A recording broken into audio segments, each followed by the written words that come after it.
ओम शांति। इतना सुंदर बाबा के समर्पित भाइयों का संगठन, एक अनुभव की बात पहले सुना देता हूँ। जब हम सब अपनी श्रेष्ठ स्थिति बनाने के लिए इस योग तपस्या भट्टी में आए हैं, तो स्थिति का आधार हमारी श्रेष्ठ स्मृति है। एक बाबा की स्मृति में खो जाएं, तो जब मैं यहाँ पर आकर के बैठा, वो अनुभव मैं आपको सुनाता हूँ। और ये अभ्यास अगर आप सब अपने प्रैक्टिकल कर्म क्षेत्र पर करेंगे तो स्थिति बड़ी अच्छी, अचल अडोल एक रस अपने आप बन जाएगी।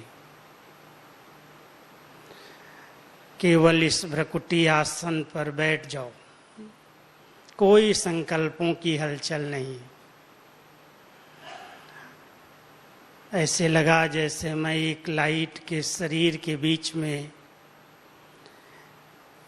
मस्तक मणि के रूप में भ्रकुटी आसन पर विराजमान आत्मा बिल्कुल अशरीरी स्थिति में बैठी हूँ, और बाबा की ज्ञान सूर्य की किरणें डायरेक्ट मुझ आत्मा पर आ रही हैं। गीत बज रहा था, गीत के शब्द मुझे याद नहीं है, लेकिन इतना अच्छा अनुभव था जैसे शरीर अलग है, मैं आत्मा अलग हूं। और ये दिन में कई बार अगर ऐसा अभ्यास किया जाए, चलते फिरते भी किया जा सकता है, कर्म के बीच में भी किया जा सकता है, और विशेष जब हम विश्राम के लिए कमरों में जाते हैं तो बिस्तर पर भी किया जा सकता है।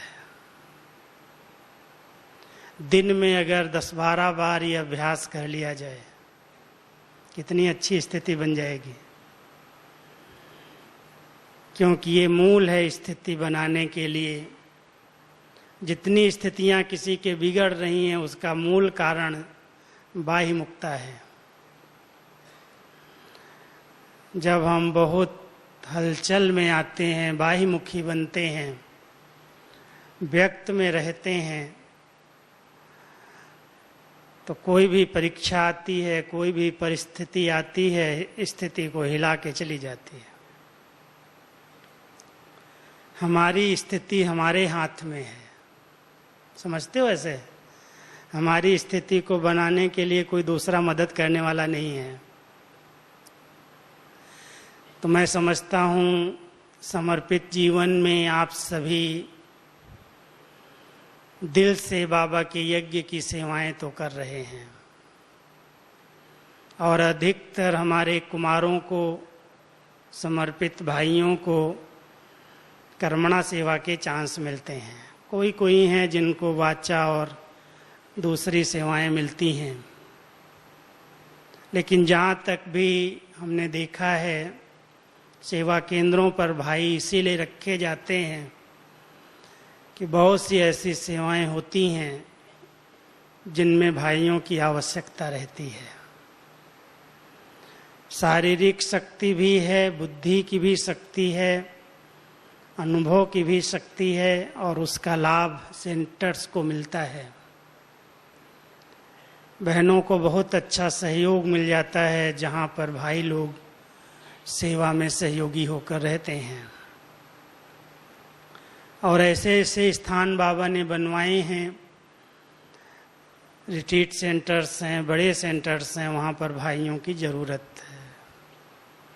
कुछ समय पहले इस भट्टी के अंदर 150-200 मुश्किल से आते थे, और आज 550 से ऊपर संख्या है। तो भाइयों को ये गोल्डन लॉटरी सेवा की बाबा के इस बेहद यज्ञ में सेवा केंद्रों पर रहकर करने की मिली है, और सभी बहुत बखूबी अच्छी तरह से अपनी सेवाएं कर रहे हैं, निभा रहे हैं। लेकिन ध्यान ये रखना, केवल हम सेवा के लिए नहीं आए हैं। सेवाएं तो बाबा अपने आप कराता है, कराएगा। करण करावनहार की सेवाएं चल रही हैं, वृद्धि को पा रही हैं और होनी ही हैं। लेकिन हमारी स्थिति एकदम जैसी बाबा चाहता है, चाहे माया के किसी भी रूप से वार हो, चाहे प्रकृति के भी कैसे भी वार हों, या कोई निमित्त आत्माओं के द्वारा कोई हिसाब किताब चुकतू करने की बात भी हो, हर परिस्थिति में मेरी स्थिति कैसी है और उसके लिए मैंने क्या किया है। भले कोई के आगे अभी तक कोई ऐसी परिस्थितियां ना भी आई हों, अधिकतर जब साथ रहने लगते हैं तो रहते रहते कई बातें सामना करती हैं, लेकिन उस सामना में हम विजयी बन जाएं, वो परिस्थितियां हमारी स्थिति को डगमग न कर दें, उसके लिए पहले से स्थिति को जमाने की जरूरत है। स्थिति हमारी बहुत बड़ी प्रॉपर्टी है। अगर स्थिति डगमग हो गई तो कोई सहारा साथ देने वाला नहीं है। और ब्राह्मण जीवन का सबसे श्रेष्ठ मेडल श्रेष्ठ स्थिति है। चाहे आप 2 साल से, चाहे 4 साल से, चाहे 10 साल से जिस स्थान पर सेवाएं दे रहे हो, उस स्थान पर सेवाएं करते हुए अपनी स्वस्थिति पर संपूर्ण ध्यान, कितनी भी सेवाएं हों, सेवाओं से पीछे नहीं हटने की आवश्यकता है। और जो करने वाले हैं उनके पास ही सेवाएं आती हैं। मेरा तो अनुभव ये कहता है कि जितना हाँ जी करते हैं उतनी सेवाएं और बढ़ जाती हैं, ना करने वाले तो छूट जाते हैं। जितने हमारे मधुबन से वरिष्ठ गए, उन सब की सेवाएं हमारे डिपार्टमेंट में आती जा रही हैं, और हम कहते हैं आने दो, खुली छुट्टी दे दो, कोई भी सेवाएं करो, लेकिन स्थिति को जमा के रखो। और उसके लिए 2 ही साधन बाबा ने दिए हैं, एक अमृत वेले का योग और एक मुरली क्लास। बाबा की मुरली हमारे लिए जी दान है। जीवन दाता से जितना प्यार है उतना जी दान से प्यार है। अगर कोई को अपनी स्थिति जमानी है, अच्छे से अच्छी बनानी है, तो अच्छे चिंतन की जरूरत है। और वो अच्छा चिंतन बाबा की मुरलियों से मिलता है। साकार बाबा की मुरलियों का भी अध्ययन करो और अव्यक्त बाबा की और मुरलियों की गहराई में चले जाओ। कितनी बाबा गहरी गहरी बातें हर बात के लिए बहुत स्पष्ट रीति से सुनाता है, समझाता है। और जिसका इस पढ़ाई पर ध्यान है, दादी जानकी ने एक बार बाबा से पूछा, बाबा मैं अष्टरत्नों में आने के लिए क्या करूं? तो बाबा ने कहा तुम 12 बार मुरली पढ़ो। आज इस उम्र में भी दादी कितनी बार मुरली उठा के पढ़ती होगी। दादी जानकी के साथ दादी प्रकाश मणि जी को हम देखते, सदा उनकी चारपाई के बाजू में मुरली रहती। जब आंख खुलती, जब कोई बात देखती, मुरली उठा के पढ़ना शुरू कर देती। मुरली से इन दादियों ने नंबर 1 ले लिया और इसी से उनकी स्थिति अच्छी बनी। इसलिए हम कितनी भी सेवाएं क्यों न करें, कितना भी व्यस्त क्यों न रहें, लेकिन ये 2 चीजें कभी मिस नहीं करना। और बीच बीच में जब समय मिले इस शरीर से अलग होने का अभ्यास कर लो। ये सब कर्मेंद्रियां अपने कंट्रोल में आ जाएंगी। जो कभी कंप्लेन रहती है, आंखों ने धोखा दे दिया, कानों ने धोखा दे दिया, स्वप्न खराब हो गए, ये हो गया, वो हो गया, कितनी सारी कंप्लेंट्स। बाबा के बच्चे अगर पढ़ाई पर ध्यान देते हैं, अपने चिंतन पर ध्यान देते हैं, सदा उसके स्मरण में रहते हैं, सुमिरन में रहते हैं, तो बहुत सी व्यर्थ बातें समाप्त हो जाती हैं। तो हमारी स्थिति कैसी हो उसके लिए तो आप सब जानते हो। बाबा हम सबको कहते हैं, बच्चे वर्तमान समय के हिसाब से हर सेकंड आपकी स्थिति बेगमपुर की होनी चाहिए। कोई चिंता नहीं, कोई गम नहीं, कोई भी प्रकार की हलचल नहीं। इतनी निश्चिंत स्थिति, कुछ भी हो रहा है, नथिंग न्यू,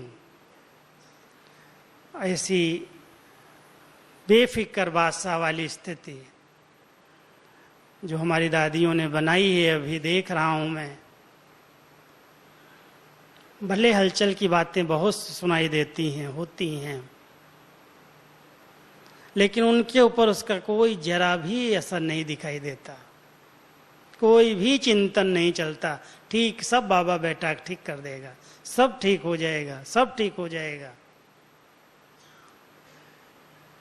इतना ड्रामा की ढाल को पकड़ा हुआ है, इतना एकदम नथिंग न्यू का पाठ पक्का है, इतना निश्चय है कि विजय हमारी निश्चित है। उस आधार से वो एकदम अचल हैं, अडोल हैं, स्थिर हैं, एक रस हैं। हिलाने वाली बातें जितनी इस बेहद यज्ञ में आती हैं, उतने आप लोगों के पास छोटे यज्ञों में, सेंटर्स पर नहीं आती।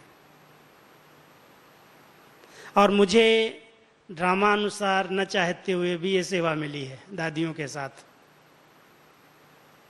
सभी पत्र मुझे ही पढ़ने पड़ते हैं, अधिकतर पत्रों का जवाब भी देना पड़ता है।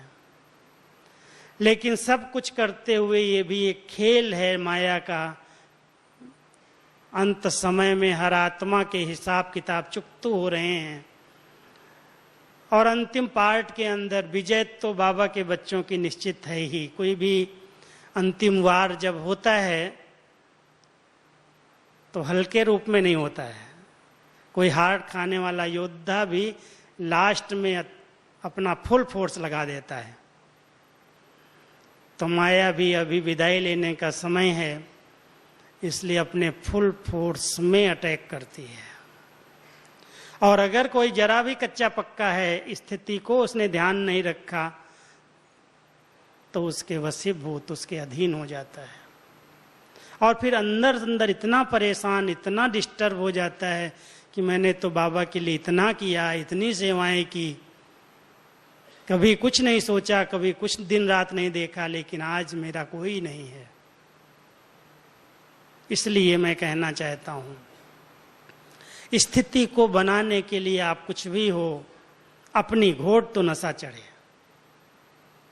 समय दो, अपने आप को सिखाने और पढ़ाने के लिए समय निकालो। उसके लिए कोई दूसरा समय देगा नहीं। लेकिन जो समय मिले, जब मिले, जहां भी मिले, इधर उधर की व्यर्थ बातों का चिंतन मुझे नहीं करना है। कुछ भी हो, कितनी भी बातें निगेटिव दिखाई दें, सुनाई दें, लेकिन मुझे पर चिंतन, पर दर्शन में नहीं जाना है।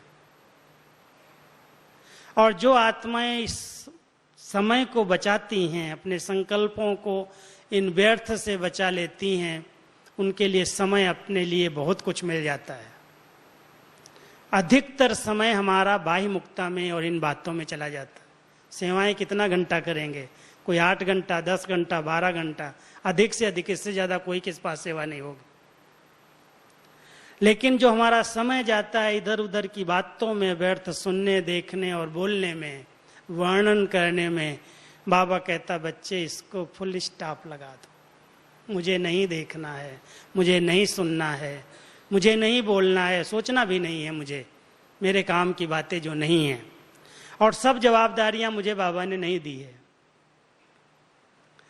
जवाबदारी हम सब की यही है कि मैं अपनी अच्छे से अच्छी स्थिति जमाऊं, अच्छा वातावरण क्रिएट कर दूं। अगर किसी स्थान पर बार बार विघ्न आ रहे हैं, किसी सेवा स्थान पर, तो उन विघ्नों का वर्णन करके और वायुमंडल को खराब न करूं। कई बार हमें विघ्न दिखाई देते हैं, छोटा सा कोई विघ्न आया बहनों के बीच में, कोई भी कारण बन गए, स्टूडेंट्स टीचर्स के बीच में विघ्न आने लगे, तो उसका अगर हम बहुत वर्णन और चिंतन करते हैं, बहुत जगह पर उसका चर्चा कर लेते हैं, वार्तालाप में आ जाते हैं, तो वो बहुत बड़े रूप में विघ्न आ जाता है, पहाड़ बन जाता है। इसलिए हम सब की ये जवाबदारी है कि अगर कोई भी बात ऐसी आ जाए, हम बाबा के यज्ञ रक्षक बच्चे हैं, और रक्षक वही हैं जो कोई भी बात हो उसको समाएं और उसको समाप्त करने के लिए अपने मनसा की शुभ भावनाओं का प्रयोग करें। शायद मेरे साथी यहाँ पर कई मधुबन के भी बैठे हैं, मेरे मुख से किसी भी सेवा केंद्र का कैसा भी समाचार क्यों ना आया हो, मुझे पता हो सारी कहानी, लेकिन किसी दोस्त कितना भी नजदीक का क्यों ना हो, मैंने उसके आगे एक शब्द भी आज तक नहीं बोला है कि ऐसा हुआ है, ऐसा हो रहा है। क्यों मैं वर्णन करूं? हो रहा है, बाबा जाने, दादी जाने, बड़े बैठे हैं, वो निपटाएंगे। और नहीं, अगर है हम कुछ और नहीं सहयोग दे सकते हैं, तो हमारी जवाबदारी कहाँ तक है कि हम किस तरह से उसके समाधान में सहयोगी बने, बहुत अच्छी स्थिति बना करके, शुभ चिंतक बन करके, शुभ भावनाएं रख करके कुछ समय उसके लिए हमें भी मेडिटेशन, बाबा जो सिखाता है ऐसे करो अभ्यास, कुछ समय मनसा की सकाश दो, उस बात को अंदर अंदर ले करके बाबा के पास ले जाओ, बाबा इसका हल आप कर दो। आजकल कईयों के ऐसे फोन हमारे पास आते हैं, कोई भी बात होती है, भाई जी थोड़ा योग करो इसके लिए, ऐसा हो गया, ऐसा हो गया, ऐसा हो गया। तो बिल्कुल निश्चिंत हो जाओ, बाबा बैठा है, बाबा का कार्य है, बाबा का यज्ञ है, संपन्नता उसकी होनी ही है, और पेपर छोटी मोटी बातें आई हैं, खत्म हो जाएंगी। आप अपनी स्थिति को हिलाओ मत, और उसके लिए अच्छी तरह से ज्ञान चिंतन करो, शुभ चिंतन करो, हर आत्मा के प्रति कल्याण की भावना रखो, सबका भला हो, सबकी उन्नति हो, सबका कल्याण हो। कोई भी आत्मा के प्रति मेरे अंदर ये ना आए, ये तो कभी सुधरेगा ही नहीं। बाबा ने किसी के प्रति ऐसे संकल्प नहीं किए हैं। बच्चे यही तो सुधरने वाले हैं, इन्हीं को तो मैंने कल्प कल्प देवता बनाया है, यही बने थे, यही बनेंगे। बाबा त्रिकालदर्शी स्टेज में स्थित है, इसलिए हमारे भविष्य को देख करके हमारी वर्तमान की कमियों पर ध्यान नहीं देता। हम लोग कभी कभी एक दूसरे के संस्कारों को, स्वभावों को देख करके हलचल में आ जाते हैं, ये इतना बड़ा विघ्न है यज्ञ के लिए, हमें दिखाई देता है ये यज्ञ में है, लेकिन वो जवाबदारी मेरी नहीं है कि मैं उसके लिए कोई ऐसा कदम उठाऊं जो और डिससर्विस हो जाए। कई बार हमारे अंदर आता है कि इसके लिए ऐसा होना चाहिए, इसके लिए ऐसा कायदा बनना चाहिए, इसके लिए ऐसा कुछ करना चाहिए, लेकिन जब निमित्त आत्माएं उसको देख करके सिर्फ शुभ चिंतन कर रही हैं, शुभ सोच रही हैं, कोई भी प्रकार से उत्तेजित नहीं होती, तो हम बीच वाली आत्माएं अपने आप पर जवाबदारी क्यों ले लें। मैं ये कहना चाहता हूं कि जवाबदारियां मेरी क्या हैं? यज्ञ के वायुमंडल को बहुत शक्तिशाली बनाना, सेवा स्थान के वायुमंडल को निर्विघ्न बनाना, और निर्विघ्न बनाने के साथ साथ अपनी स्थिति को बहुत निर्विघ्न स्थिति में रखना, अचल रहना, अडोल रहना, एक रस रखना। कुछ भी हो रहा है सब ठीक होगा, ऐसी एक बहुत अंदर की भावनाएं हैं। और अधिकतर विघ्नों का एक और कारण बनता है बहुत अनेक प्रकार की इच्छाएं हैं। सबसे श्रेष्ठ स्थिति में आती है इच्छा मात्रम अविद्या की स्थिति, इच्छा मुक्त। मुझे कुछ नहीं चाहिए, बाबा ने मुझे बहुत कुछ दे दिया है, मैं किसी से भेंट न करूं, इसके पास इतना है, इसके पास इतने केंद्र हैं, इसके पास इतनी सेवाएं हैं, ये ऐसे है, ये ऐसे है, बहुत सारे हैं। अपना अपना भाग्य और अपने अपने पुरुषार्थ की प्रारब्ध प्राप्त कर रहे हैं। मैं आत्मा उसके कारण अपने आप की खुशी को गायब न कर दूं, अपनी स्थिति को डिस्टर्ब न कर दूं। इसलिए स्थिति पर अगर ध्यान है सचमुच कोई का, तो मैं समझता हूं इन सब बातों से वो स्वतः उपराम हो जाता है, देखते हुए भी नहीं देखता है। कोई भी ऐसी चीजें हैं, मुझे क्या करना है, बाबा मुझे खिलाएगा पिलाएगा, बाबा की सेवाएं हैं, हम कर रहे हैं निस्वार्थ भाव से। वास्तव में अगर देखा जाए तो सेवाएं वो हैं, सेवाएं किसको कहा जाता है? क्या ज्ञान देना ही सेवा है? साकार मुरलियों में कभी कभी हम सुन लेते हैं कि बाबा उस समय बच्चों के अंदर फोर्स बढ़ता था, बहुत कम बाहर की सेवाएं थी कि सबसे अच्छी सेवा है दूसरों को ज्ञान सुनाना। वर्तमान समय ज्ञान सुनाने वाले सैकड़ों हैं,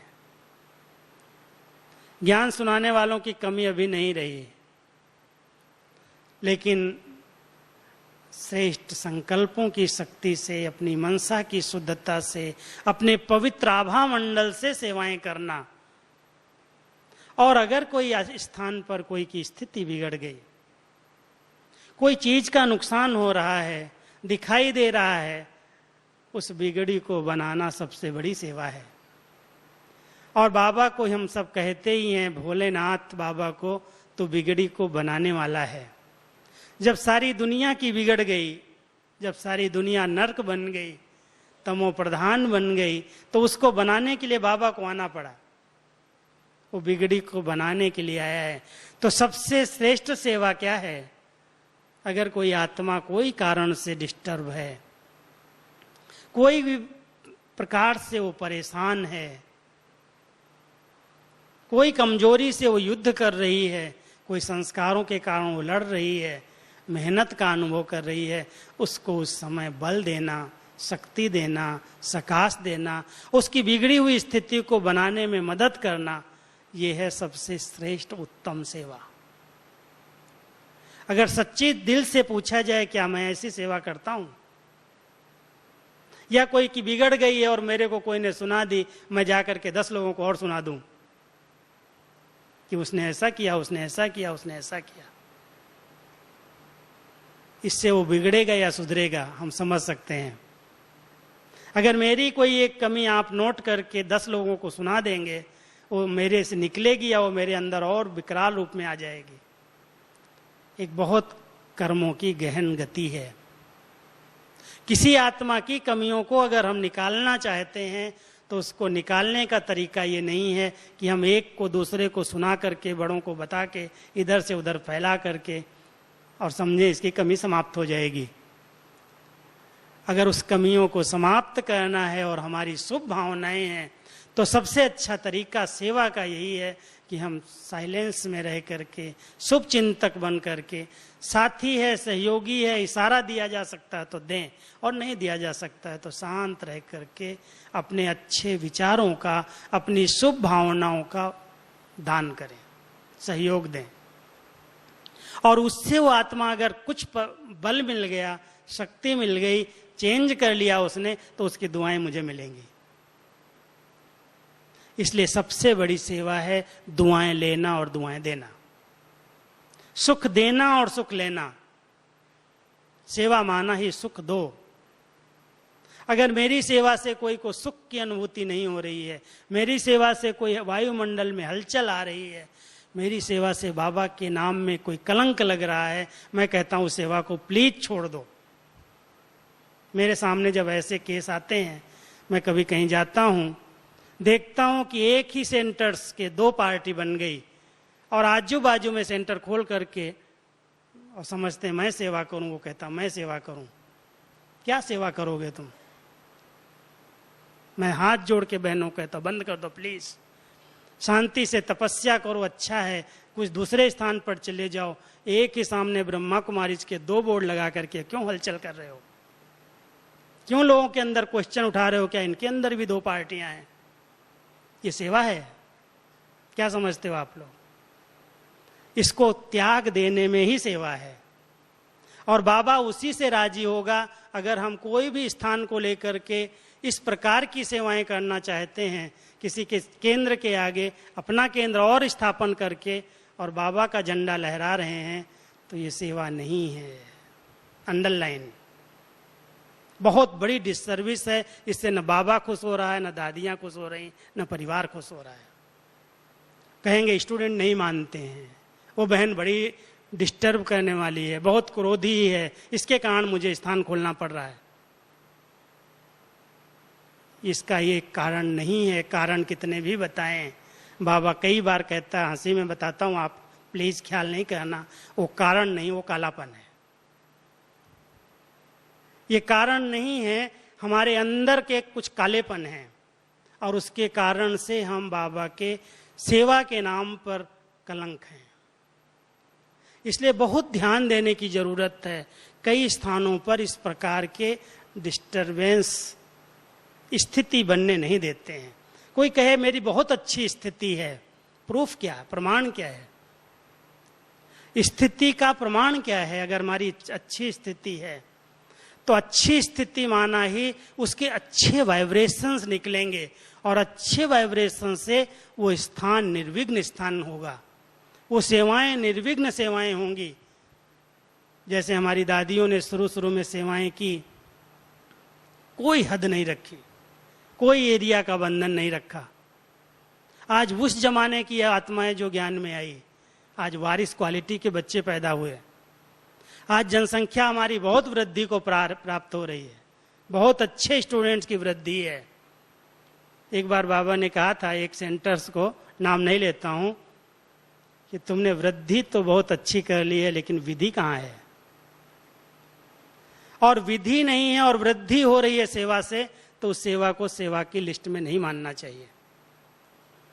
इसलिए विधि पूर्वक वृद्धि जरूर करनी है। यज्ञ के रक्षक वही हैं जो हर विधि को पहले पालन करें। ईश्वरीय विधान जो बनाए गए हैं, विधि विधान जो बने हुए हैं, उसके अंतर्गत रह करके सेवाएं की जाएं। खुद भी निराधार हों, दूसरों को भी निराधार बना दें, किसी पर डिपेंडेंट न हो जाएं। वो ऐसे निराधार स्थिति में रहना और निराधार लोगों को बनाना, एक बाबा के साथ सबका संबंध जुड़ाना, ये है सेवा। सेवा की डिटेल में अगर आप जाएंगे तो सेवा का बहुत सूक्ष्म विस्तार है। कोर्स करा दिया, सेंटर खोल दिया, गीता पाठशालाएं खोल दी, स्टूडेंट वृद्धि हो गई, सेवाएं नहीं है। ठीक है, बाबा करा रहा है, सब हो रहा है, प्रजा तैयार हो रही है, लेकिन जिस क्वालिटी के ऊपर बाबा ध्यान खिंचवा रहा है, उस सेवा के लिए हम सबकी बहुत श्रेष्ठ स्थिति चाहिए।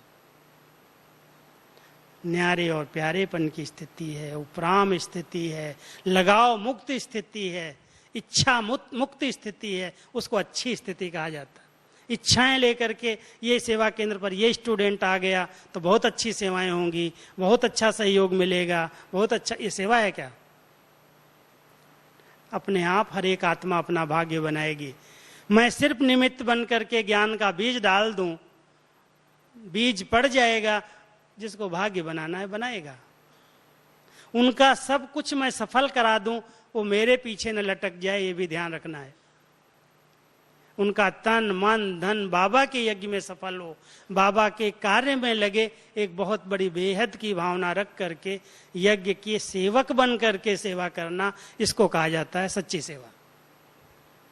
और अगर हम अपने लिए कर रहे हैं, अपने सेंटर के लिए कर रहे हैं, हदों के लिए कर रहे हैं, तो बाबा कहता है ये हदों में फंसा हुआ है। इसलिए सेवा क्या है और जिम्मेवारी क्या है और स्थिति क्या है, इस पर तीनों पर बहुत गहराई से चिंतन की जरूरत है। स्थिति बनाने के लिए मैंने क्या कदम उठाए हैं और मैं क्या कर रहा हूं, क्योंकि स्थिति के लिए गुप्त तपस्या चाहिए, गुप्त तपस्या।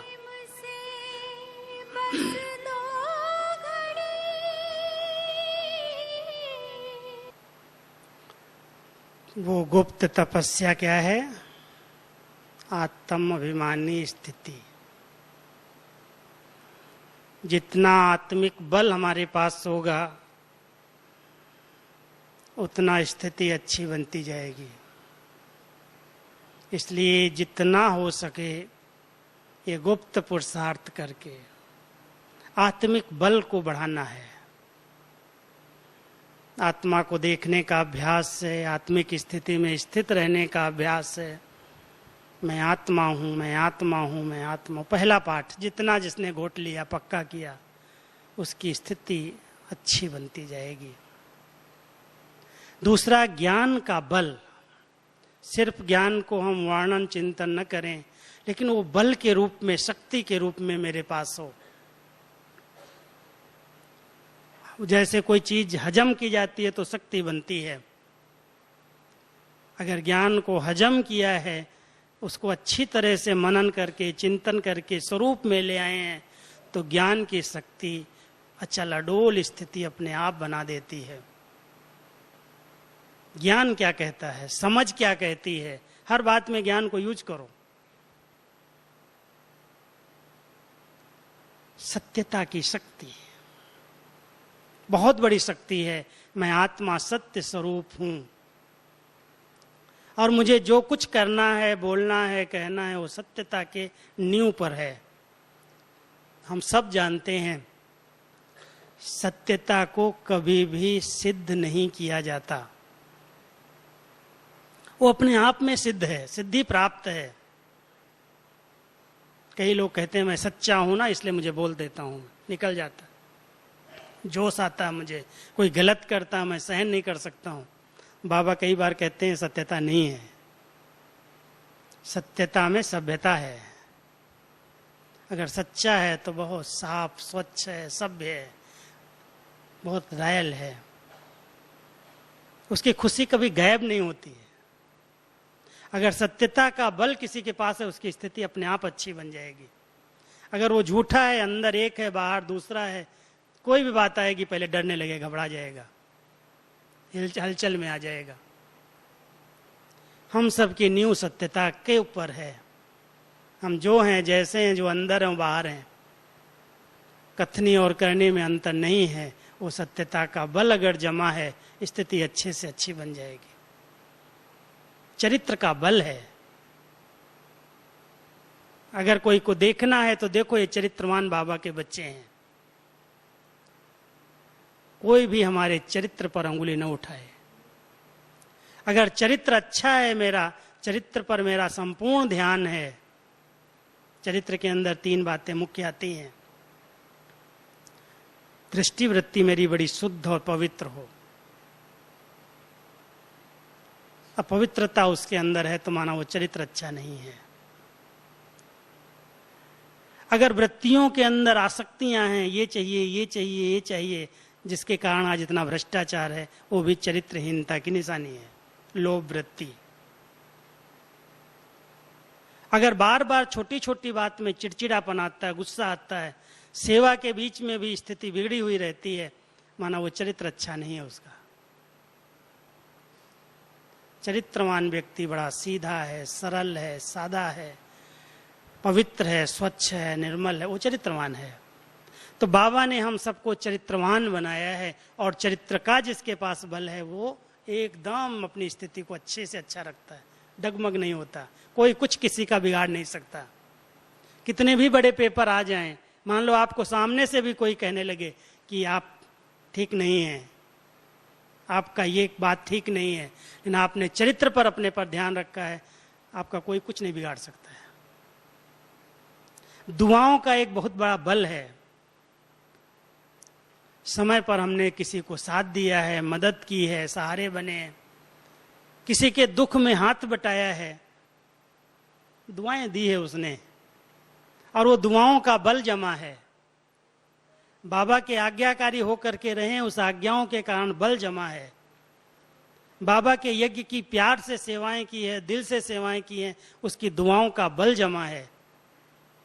और जिसके पास ऐसा बल है, पेपर और परिस्थितियां कितनी भी आ जाएं, उसकी स्थिति हिलेगी नहीं। आएंगी, सबके आगे आती हैं। बातें किसके आगे नहीं आती? कोई के आगे छोटे रूप में आती है, कोई के आगे बहुत बड़े रूप में आती है। हर आत्मा के आगे कोई ना कोई हिसाब किताब आता है और आएगा। बाबा कहता है आएगा, लेकिन ऐसे आए जैसे कोई साइड सीन आई और मैं क्रॉस करके चला गया। वो मेरे को अपने में फंसा न ले, उसमें उलझ न जाऊं। अगर उलझ गए, टाइम वेस्ट हो गया। कई बार जमा बहुत किया है। मम्मा के महावाक्य मैं आपको बताता हूं। मम्मा के महावाक्य रहे हैं कि बच्चे, जमा करने में तुम इतनी मेहनत करते हो, दिन रात एक कर देते हो। मुरली पढ़ेंगे, क्लास करेंगे, योग करेंगे, स्पेशल कुछ ना कोई प्रोग्राम कर, पुरुषार्थ बहुत करते हो। जमा करने के लिए इतना टाइम देते हो, 8 घंटा 10 घंटा, और गंवाते कितने सेकंड में हो? थोड़ी सी कोई बात कह दिया, उत्तेजित हो गए, गुस्सा आ गया। जितनी शक्तियां जमा की वो 5 मिनट में सब खलास हो गए। तो जैसे जमा करने पर इतना ध्यान है, ऐसे कोई खर्चा व्यर्थ न हो जाए, इस पर भी तो ध्यान दो। क्यों कोई कारण से मैं उत्तेजित हो जाऊं, डिस्टर्ब हो जाऊं, मूड खराब कर लूं, स्थिति बिगाड़ लूं? अगर थोड़ा सा भी हलचल में आए तो जितनी इतनी कमाई की, इतनी सारी दुआएं ली सेवा करके, और एक दिन गुस्सा कर दिया, एक दिन गलत शब्द बोल दिया, सबके दिल से उतर गए। मैं तो बहुत ध्यान रखता हूं अपने यज्ञ के अंदर, दादियों के सामने बहुत ध्यान रखता हूं। इतने समय का मेरा रिकॉर्ड, इतने समय से रिकॉर्ड बनाने की मेहनत की है, और कोई कारण से वो ये न कह दें इसका रिकॉर्ड ठीक नहीं है।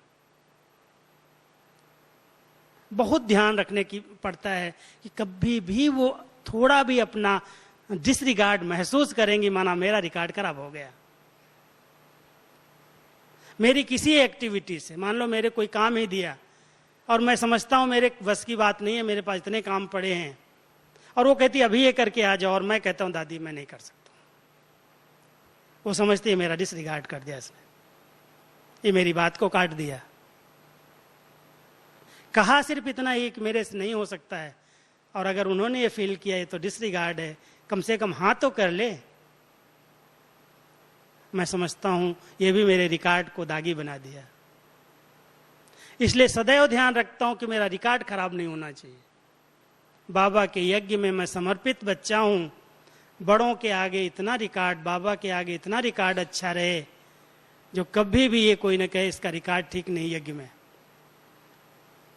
इसलिए कोई भी छोटी मोटी बातों में अपमान फील नहीं करना, अभिमान में नहीं आना।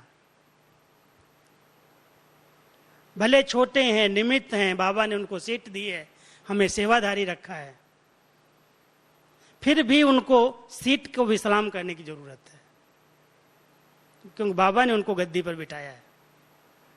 छोटे हैं, उम्र में भी छोटे हैं, पढ़ाई में भी छोटे हैं, अनुभव में भी छोटे हैं, हम सब जानते हैं, लेकिन विक्रमादित्य के आसन पर उनको बाबा ने बिठाया है। उनकी वैल्यू अपनी है, इसलिए हम सबको उनके आगे रिगार्ड दे करके ही चलना है, और उसी में बाबा का रिगार्ड है। जिनको उसने निमित्त बनाया, अगर मैं उसका कहना मान रहा हूं, माना बाबा को रिगार्ड दे रहा हूं, सीट को रिगार्ड दे रहा हूं। इसलिए अगर रिगार्ड देने का रिकॉर्ड अच्छा है, सर्व आत्माओं को मैं रिगार्ड दे रहा हूं, मेरा रिकॉर्ड अच्छा बना हुआ है, मेरी स्थिति जब कोई ऐसे नीचे ऊपर होगी संभाल लेंगे सभी। बाबा भी मदद करता है, बाबा भी दुआएं देता है। एक दिन की बात सुनाता हूं। अभी 3-4 दिन पहले मैं दादी के साथ, गुलजार दादी को बोला, दादी मैं बाहर जा रहा हूं, आप भी जा रहे हैं, मुझे राखी बांध दो।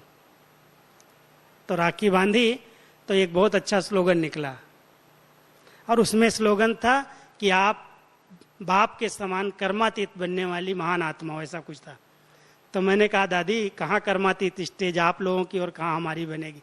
बोली अरे आपकी तो बनने वाली सबकी, कैसे नहीं बनेगी? आप नहीं बनोगे कोई दूसरा बनने आएगा क्या?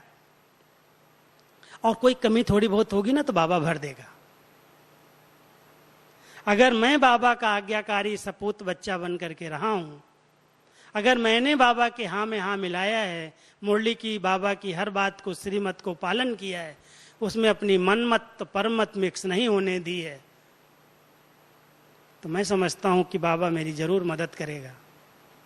अगर कोई भी प्रकार की परिस्थिति ऐसी आएगी, बाबा बीच में आ जाएगा। बच्चे मैं हूं, अनुभव करके देखो। कोई भी परिस्थिति आए, बाबा उस समय हाजिर होता है। इतना मेरा दिल का प्यार है बाबा की सेवाओं से, बाबा की पढ़ाई से, बाबा की आज्ञाओं से।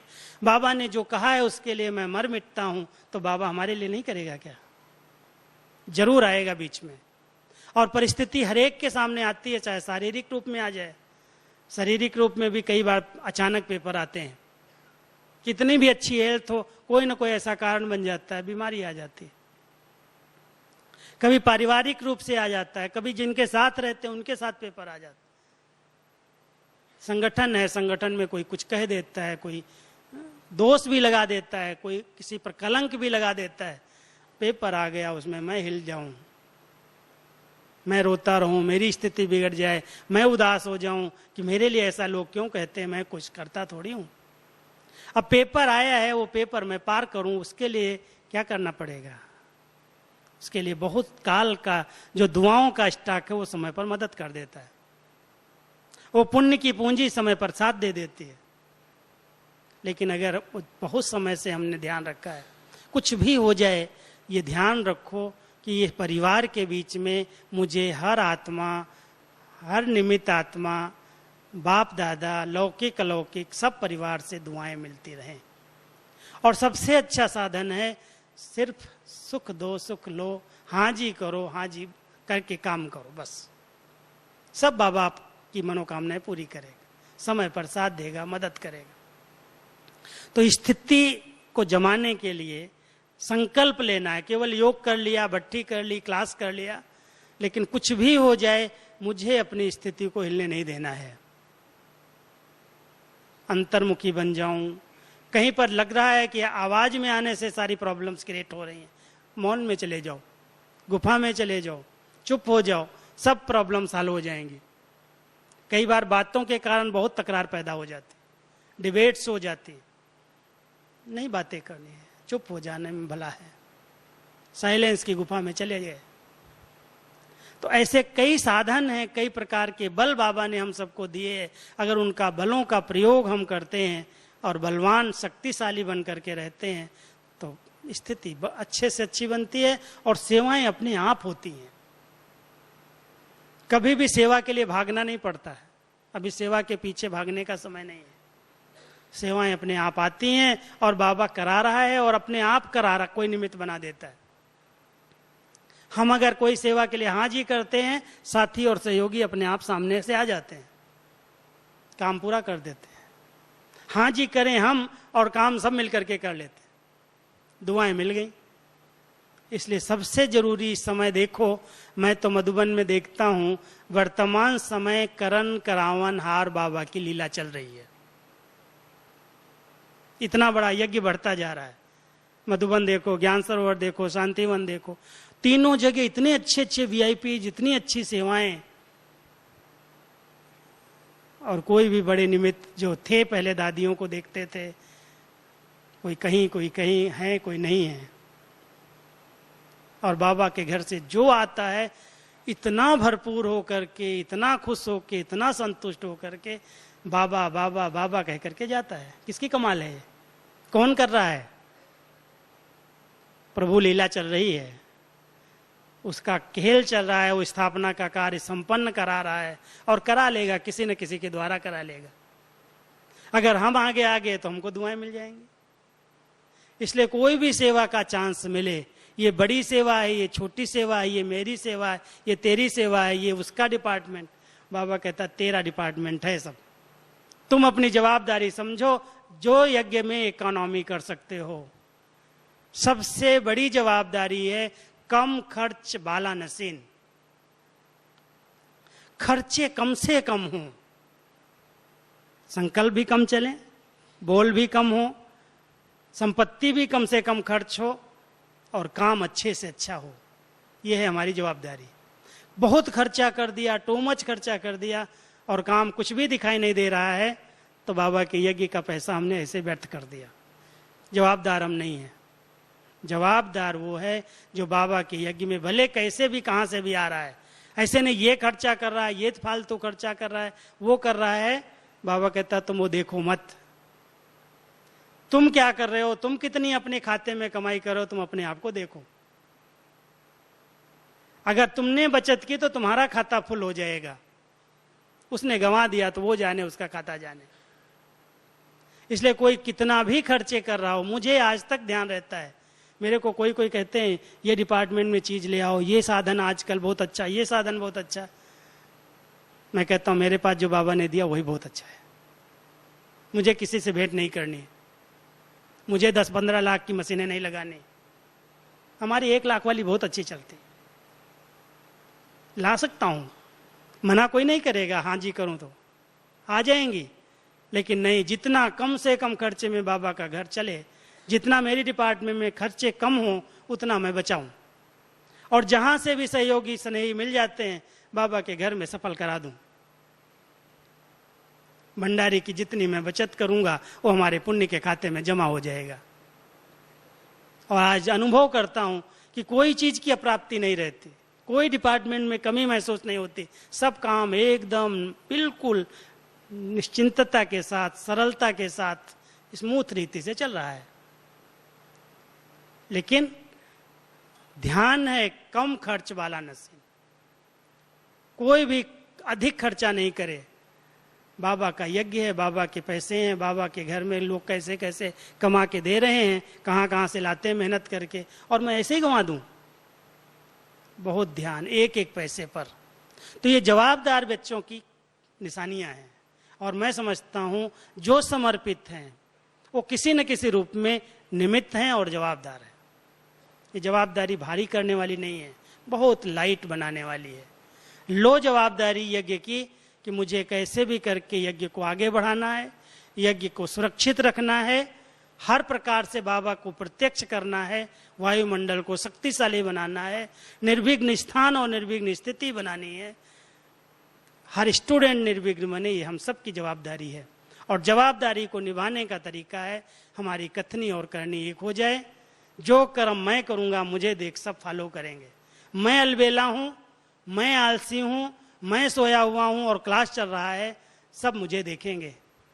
इसलिए ध्यान रखना, जहां पर मैं रह रहा हूं वहां पर कोई भी प्रकार से मैं ऐसा नहीं कहूं मैं आज टाइम नहीं मिला, मेरे को रात को जगना पड़ा, मेरे पास ये काम था इसलिए मेरा योग मिस हो गया।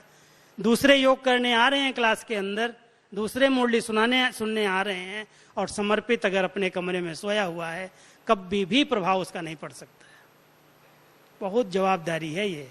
इसलिए जो कर्म मैं करूंगा मुझे देख सब करेंगे, सब फॉलो करेंगे। ध्यान रखें मैं अपनी दिनचर्या में एक्यूरेट रहूं, मैं उसके लिए कुछ त्याग करूं, कुछ तपस्या करूं। नहीं तो दिनचर्या का प्रभाव, अगर मैंने अलबेलेपन में आलस्य के कारण, सुस्ती के कारण मैंने अपनी दिनचर्या को डिस्टर्ब किया, तो दूसरे भी देख करके प्रेरणा क्या लेंगे, कहेंगे इनके पास ये सारा काम है क्या, यही नहीं मुरली सुनता है, यही योग नहीं करता है, समर्पित होकर भी नहीं करता है, हम तो गृहस्थी लोग हैं, हमारे पास तो बहुत सारी जवाबदारियां हैं। हमको देख करके अगर वो अलबेले हो गए तो उसका बोझ चढ़ जाएगा। इसलिए हम सब बाबा के जवाबदार बच्चे हैं, बाबा ने निमित्त बनाया है, सेवा का चांस दिया है, खूब सेवाएं करो, दिल से करो, खुले दिल से, मन से करो, खुशी खुशी से करो, सबकी दुआएं लेते चलो। सबसे बड़ा भाग्य बनाने का संगम, और उसमें हम सबको भाग्य की कलम बाबा ने हाथ में दे दी है। जितनी लंबी रेखा भाग्य की खींचना चाहें हम बाबा के समर्पित बच्चे खींच सकते हैं।